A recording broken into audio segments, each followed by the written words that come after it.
The terrifying place. Just look at the steam rising all around us. The very air is scalding and the atmosphere heavy, saturated. Cauldron of boiling moisture. Clammy, unhealthy. Surely no man could live here. And listen. Through the steam and heat, the air is shattered by weird, unnatural cries. I want another slice of rhubarb tart. I want another lovely slice. This can only mean one thing. Yes, it's John Cleese's bath night. And we're very lucky to be in his very bathroom. And very bathroom it is, too. Now, I know he's in there somewhere. John! John! You! Let's just feel around in the mist.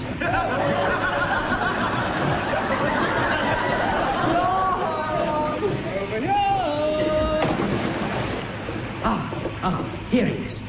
Well, here I am, standing in the shallow end, just between his left feet and the cold water tap. And as I look round, I can see all manner of things floating about in the water.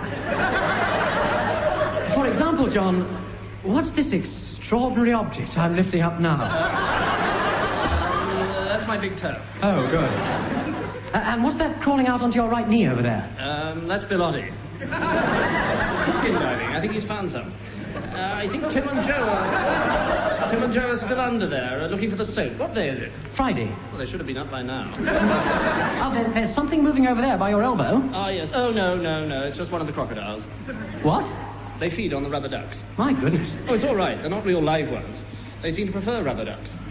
Well, before I go, naturally, John, we came here hoping to hear you sing. Naturally. So, have you got a bath time melody for us? Well, you're very lucky, because, in fact, I've just started a pirate radio station on my chin. Yes. Yes, well, I can see Dave Lee and the boys rowing out towards it now. Right, all aboard, men. Up you come. Splendid, splendid. So, here from somewhere in the choppy waters of John Cleese's bathtub... This is Radio Chin, broadcasting the naked voice of the nation's heartthrob. My name is Angus Prune.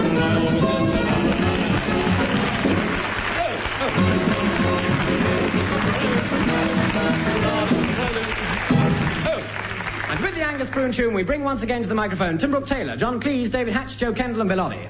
And as the band of Dave Lee's bathtub serenaders sinks slowly down the plug hole, the voice of Radio Chin tells you... It's I'm sorry, I'll read that again. Again.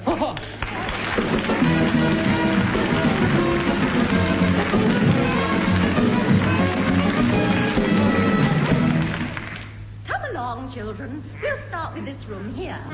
Now, this first picture is, of course, a Cézanne. This one is a Degas. And Martin, perhaps you can tell me what this one is. It's a nude, miss. Oh, yes, so it is. Stop giggling. There's nothing funny about nude. Now, I want you to look closely at this one. Not that closely, Henry. Miss, I was only looking at the soft, silky, sensual texture of the paint. You'll find the textures just the same on the arms. So will you look at those? Now, I want you all to look at the proportions. That will do, Martin. Martin, what are you staring at? This picture, miss, it's all bust. Broken, Martin, not bust. I see what you mean, yes. Please, miss, why aren't they wearing any fig leaves? Oh, well, that's because it's autumn. Now, Henry, perhaps you can tell us what the next one is called. That's called Lunch on the Grass, miss, by Manet. What are they doing, miss? They're having a picnic, Henry. Why have the ladies got no clothes on? Well, they probably felt a little hot, Martin. Well, why are the men wearing clothes, then? Oh, are they? So they are. Well, they probably caught the sun in the morning and decided not to overdo it, just as I'm always telling you. Now, what's the next one? Oh, dear, the Rape of Persephone. It's another hot picnic, miss. Yes, Henry, you're quite right. That big, fat, hairy man doesn't seem to mind whether he catches the sun or not, miss. No, Martin. But he seems to mind whether he catches those hot ladies. That big, fat, hairy man is Bacchus, the god of wine. Why is he running after the hot ladies, miss? Probably to tell them that lunch is ready, Martin. They don't look as if they want it, do they, miss? No, I don't think they do, Henry. They probably had late breakfasts. Now, let's have a look at the next picture, shall we? It's another hot lady, miss. So it is. Oh, she looks a bit like you, miss. Oh, there is a certain resemblance, I agree. They've obviously used someone who looks like me. Ah, you've been framed. Oh, look, this is painted by Mr. Gately, our art master. So it is. What a coincidence. It is you. Look, the hot lady's wearing your gym shoes. And nothing else. Oh, dear. Were you having a hot picnic in Mr. Gately's room, miss? No, Martin. Look, children, if you all promise to be good and not say anything about this to anyone, Yes, miss? I'll take you all to a strip club. Thank you, miss.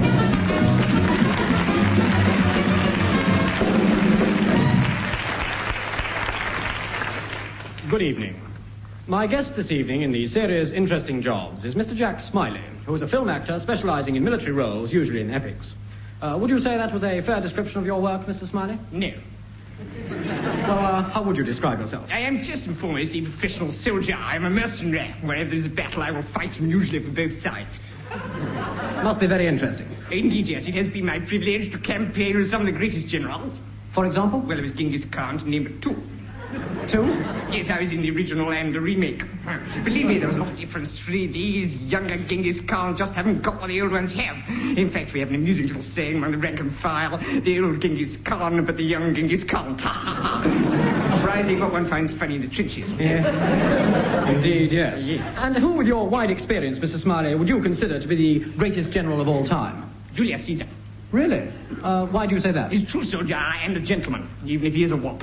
He's a soldier. Soldier keeps a firm discipline, insists on decent turnout, tunics pressed and eagles polished. Not like some I can mention. Oh, please do mention them, Mr. Smiley. This is, after all, a cheap sensation-seeking program. Well, Robin Hood for a start. I've never seen such a scruffy band of men. Merry, yes, but smart, never. He'll never get out of that stinking forest of his till he realizes the war isn't a game. It's just a question of discipline, that's all, discipline.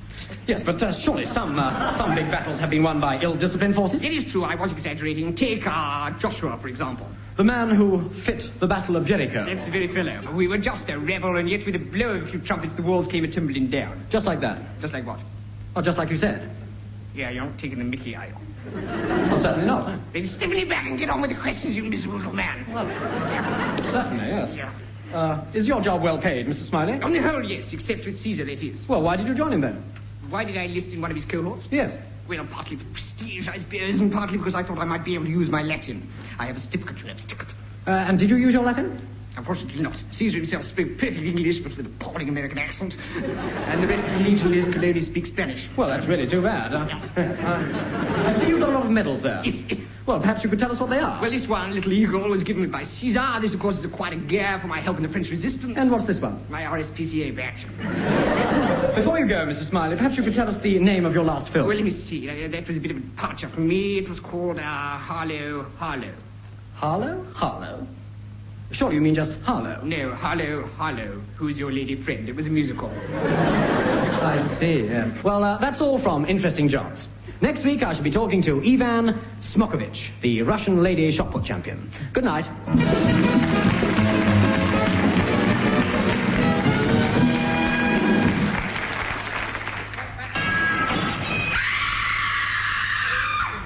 That was Alice Through the Looking Glass.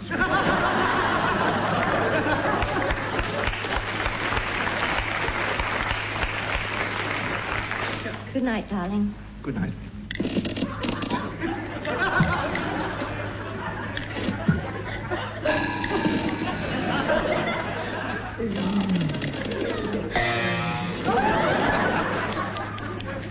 John, how much longer is this going to go on? This lying awake at night, tossing and turning, talking and arguing, never knowing what you're thinking. What's on your mind, John? Why can't you sleep? Why can't you rest? Oh, John, where's the sleep that knits up the raveled sleep of care?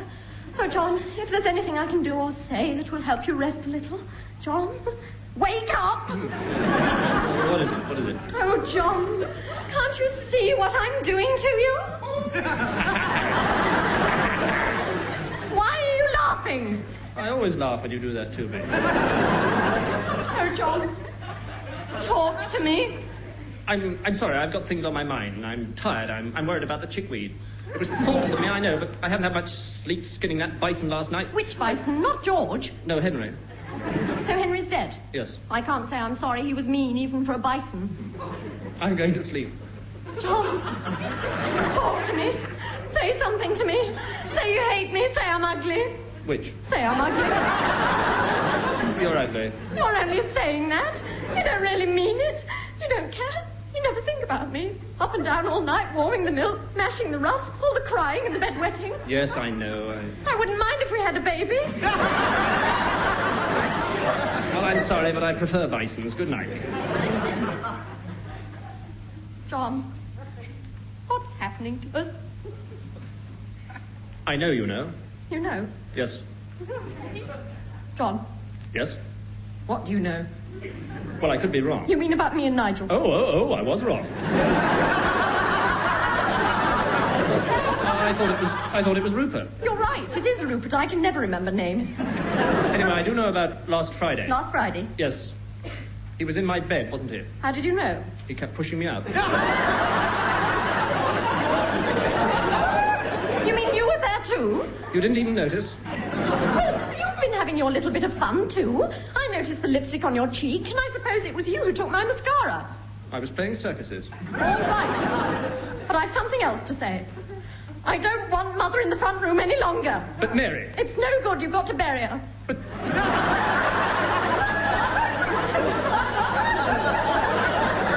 she's still useful. She still feeds the dogs. No, they haven't touched her for weeks. But Mary, can't you see She's not my mother. Well, she's not my mother. Oh. Mary, Yes? what's your second name? Cleethorpes. Oh, I'm terribly sorry. I seem to have made some sort of silly mistake. Look, I'm awfully sorry about this. It's a terribly silly mistake to have made.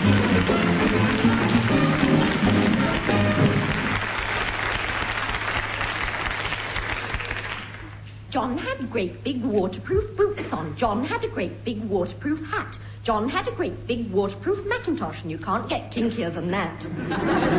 Mind. Well, we're very lucky to have here in the television studio this evening Mr. Thomas Pemberton, the Minister of Fuel. Good evening, Minister. Good evening. Minister, you've been in Germany this week studying new coal-face methods. Yes, I've been in Germany. Do you think you've learnt much that will be of help to British coal production? Well, it's very difficult to say at this stage, but it does look as though in the...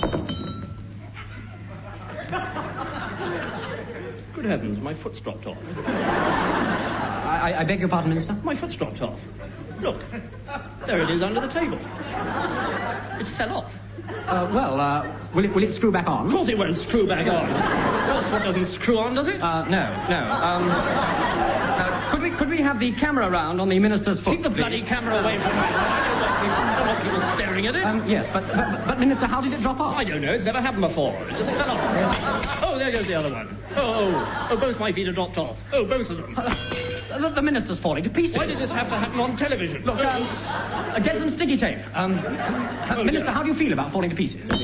My thigh's fallen off. Minister, is this your knee? Of course it's my knee. Get a box. Put me all in it. Don't lose any of the bits. What new mining methods seem to increase I'm production? falling to pieces. Help. A sticky tape. Help. Help. Oh, dear. This would have to happen in my interview.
Now, here's adventure, here's romance, here's excitement. Yes, Filoni. Oh, shut up.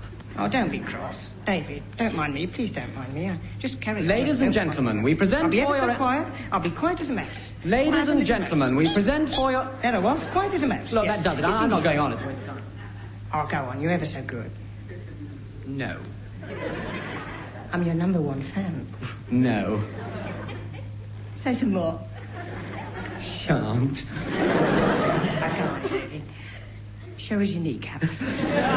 Oh, all right. We present part 3 of our thrilling 6-part series. The Curse of the Flying Wombat. No, I was meant to say that bit. That was my bit. I was supposed to say that.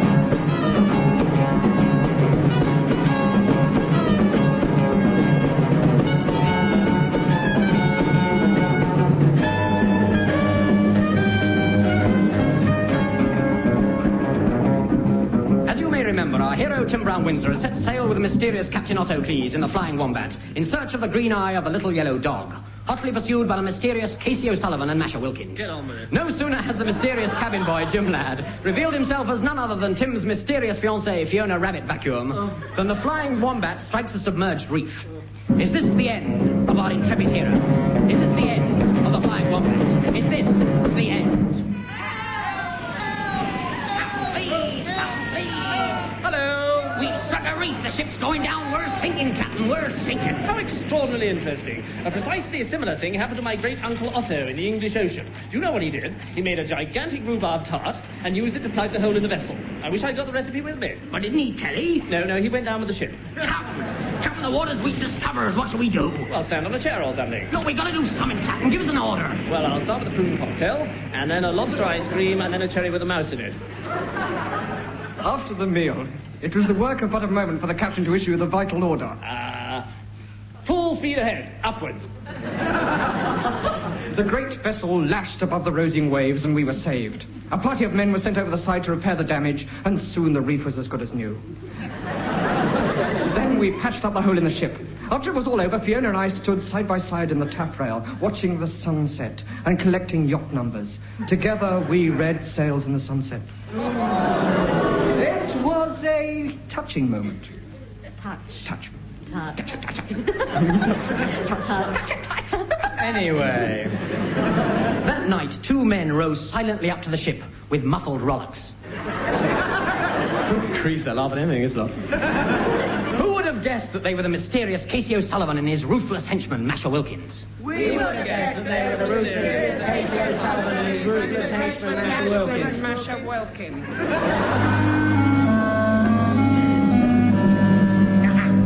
Yeah, boss. Yeah. This looks like the shop. No, the ship, Masher. The ship, you twit, not the shop. Oh, so I need to brought along my shopping biscuit. No, your basket. Oh, basket, yeah. All right, Masher. Do you know what you've got to do? Yeah, I'll climb aboard, Yeah. and I'll creep up behind the helmsman as quiet as a house. No, a mouse. Yeah. So he does not hear my approach, and then when I am behind him, I beat him about the head with my luncheon. No, you truncheon. Oh, yeah. And then I cuddle him senseless. No, you cudgel him.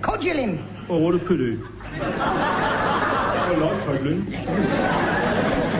Next morning at 6 bells, the burly mate, Mr. Hatch, roused the sailors from their hammocks. Ye lubberly swabs, look lively there. To your post to the double, or I'll kill all the lottie. Jump to it, ye miserable layabouts. And the last one out of bed's a sissy. Ooh, how did you guess? Mr. Hatch, darling. Yes, Jim lad. Have you seen Mr. Brown-Windsor this morning? No, I can't rightly say as like as how I don't believe I had done see him. Not this morning. I don't remember having seen him, not this... Anyway. No, you can't rightly say it, can you? No. Here I am, Jimsy Whimsy, darling. Yoo-hoo! Where are you, Fiona, darling? Yoo-hoo! Over here! But don't call me Fiona, for I must keep my identity a secret. Then why are you wearing a crinoline? So no one can see my frilly knickers. Very well, till tonight then. Goodbye, sweetie pie. Bye-bye, snoodlums. Toodle-pip, precious pooklums. Bye. Bye! Good morning, Brown-Windsor. Good day, Hatch, but you look worried. Why? I'm worried about Jim lad. Why so? Well, have you looked under his crinoline lately?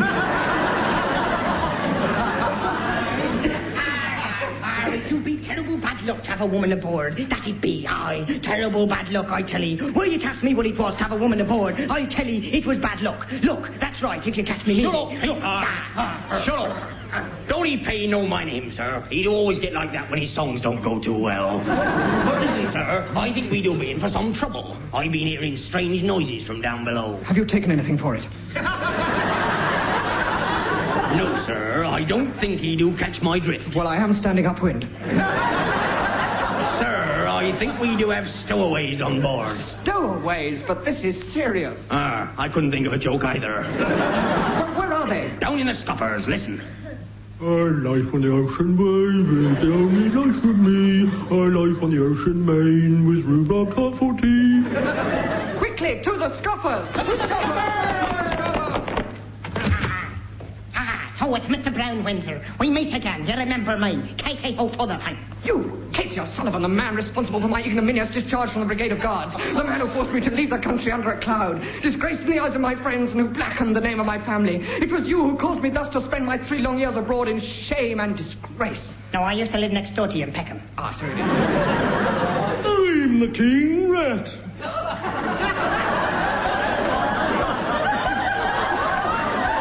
No, you're not.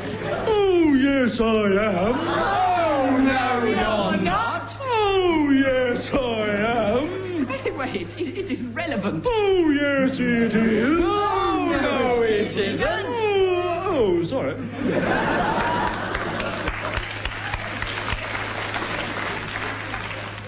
Well, that's all over now. Masher has a gun, and when I give him the word, he'll pull the trigger. But why? To make the gun go off. Oh, Mr. Brown Windsor, we're in the soup. Courage, Hatch. You've got some better lines next Yes. week, but don't worry, the fiends will never do it. Don't be too sure. Yeah, I haven't got such good lines next week either. Don't be too sure, Mr. Brown Windsor. All right. Masher, let him have his line.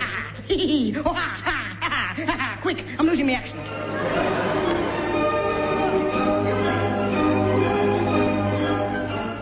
Is this the end of Tim Brown Windsor? Will they dare to pull the trigger? Will Bellotti remember his accent? Will the rhubarb top marketing board step in at the last minute? Why did the Wallaby scream at midnight? How does Humphrey Barclay manage to look so young? Send your suggestions to any answers. Broadcasting House, Stoke Poges, East 15.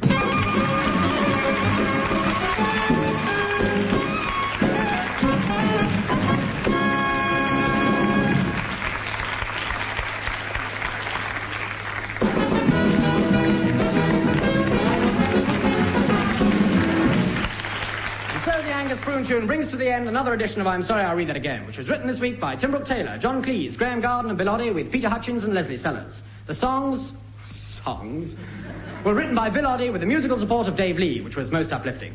Anyway, those taking part were Tim Brooke Taylor, John Cleese, David Hatch, Joe Kendall and Bill Oddie, who are known to their friends.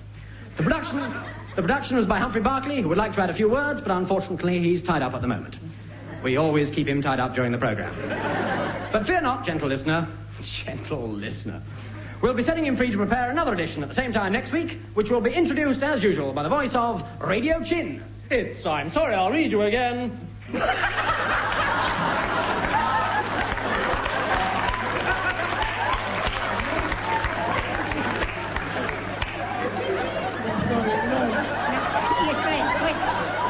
What? Come on now. Get back to the microphone. I'm sorry. It's I'm Sorry, I'll Read That Again. Again. Go.